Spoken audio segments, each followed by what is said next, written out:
Listen carefully, because what I'm about to tell you isn't just a story about a drink. It's a story about power, fear, diplomacy, and the kind of secrecy that could have cost a man his life. It is a story hidden behind the closed doors of two superpowers who were silently preparing for the Cold War, and a story so strange, so unbelievable, that if it didn't appear in official archives, no one would believe it. Today, we uncover how one of the most feared Soviet war heroes risked everything for a bottle of Coca-Cola. The year was 1945. Europe was in ruins. The Second World War had finally ended, and the world was changing faster than anyone could understand. The Allies were celebrating victory. Berlin had fallen, Hitler was dead, and the man who had led the Red Army into Berlin, the man feared by Germany and respected across the world, was Soviet Marshal Georgy Zhukov. Zhukov wasn't just a general, he was a legend, a soldier's soldier, the man who broke the back of the Nazi war machine. But even legends have secrets, and Zhukov's secret was a soft drink. It all began in a place no one expected: a diplomatic meeting between the Soviet and American high commands. There, amid military maps, cigars, and political tension, an American General Dwight D. Eisenhower offered Zhukov something he had never seen before: a cold bottle of Coca-Cola. Zhukov lifted the glass, tasted it, and froze. It was sweet, strange, refreshing, nothing like the rough, bitter drinks he knew. It tasted like victory, like comfort, like something forbidden. And that was the problem. Because in Joseph Stalin's Soviet Union, Coca-Cola wasn't just an American drink.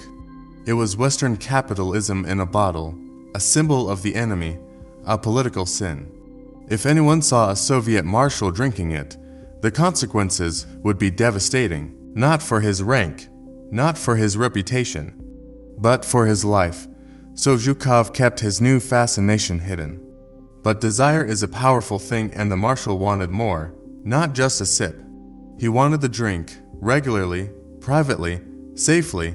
The only way was through a secret diplomatic request. A request so unusual that even the Americans were stunned. He asked them to make Coca-Cola colorless, a drink that looked like vodka, a Coke that no one could identify, a Coke that could exist in the Soviet Union without anyone knowing. The message traveled quietly, slipping through the hands of generals and diplomats, finally landing on the desk of US President Harry Truman himself. The president read it once, then twice, and in a moment that would become a strange footnote in Cold War history, he approved it. The task fell to a Coca-Cola chemist working in post-war Austria. His mission: create a completely transparent Coke, identical in taste, but invisible in color. A drink that defied branding, defied politics, defied everything Coca-Cola was known for. He began experimenting, removing the caramel dye, the signature brown color of Coke. The result: a perfectly clear, crystal white liquid. It looked like water, or more importantly, like vodka. But the Americans didn't stop there. To avoid suspicion, they completely redesigned the packaging. The clear Coca-Cola was sealed into plain glass bottles. No brand, no logo, no label. Only a red Soviet star was stamped onto the bottle cap, the ultimate disguise. And so, the world's most iconic American drink became Soviet vodka.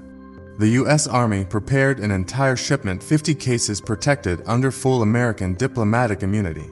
They were transported through zones controlled by Soviet forces. No one checked the crates. No one questioned anything. It was as if the war hero of the USSR was receiving weapons or ammunition. But inside those wooden crates was something far more controversial. Why Coca-Cola?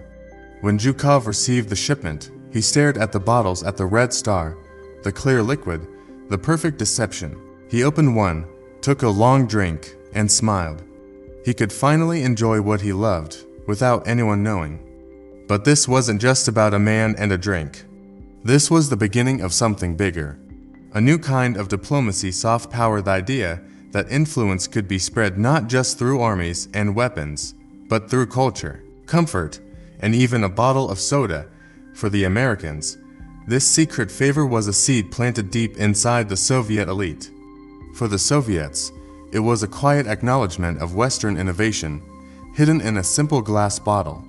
And for Zhukov, it was a small rebellion against a system that demanded absolute control. Years later, after Stalin's death, Zhukov's story came to light through witnesses and official documents. And historians realized something astonishing. This was not just a curiosity. It was a symbol, a moment where politics bent to personal desire, where Cold War barriers blurred, where nations on the brink of conflict cooperated not for peace treaties or military alliances, but for a drink.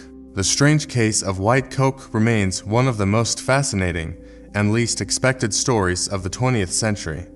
A reminder that history is not only shaped by powerful speeches and battles. Sometimes, it's shaped by the small, hidden choices individuals make in the shadows. And perhaps the most remarkable part of all is this: the bottles, the clear Coca-Cola with red stars, are now some of the rarest artifacts in American beverage history. Only a handful ever survived, and each one whispers a story from a time when even the world's most powerful men lived behind masks. When truth could only exist in secret, and when a taste of something forbidden required political engineering of the highest level.